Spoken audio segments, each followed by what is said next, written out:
Ευχαριστούμε εκ των προτέρων. Πάμε.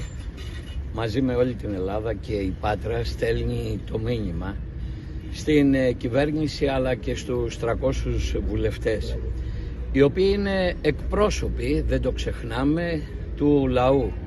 Ενός λαού που εξακολουθεί να πιστεύει στην πατρίδα, στην οικογένεια και στην Ορθοδοξία. Είμαστε έξω από τον μεγαλοπρεπή ναό του Αγίου Ανδρέα και το αδιαχώρητο και η λαοσύναξη μπορεί να γίνει εντός των τυχών και όχι όπως τότε με τον Χριστόδουλο έξω στις πλατείες και στους δρόμους. Όμως η πολιτική ζυγαριά ήδη έχει μπατάρει, γιατί δεν μετριώνται μόνο τα όχι, μετριώνται και οι αποχές, μα πολύ δε περισσότερο. Το Σύνταγμά μας δεν θέλει μια δημοκρατία πρωθυπουργοκεντρική που θα κάνουν κουμάντο τρεις αρχηγοί που όλοι είναι το ίδιο.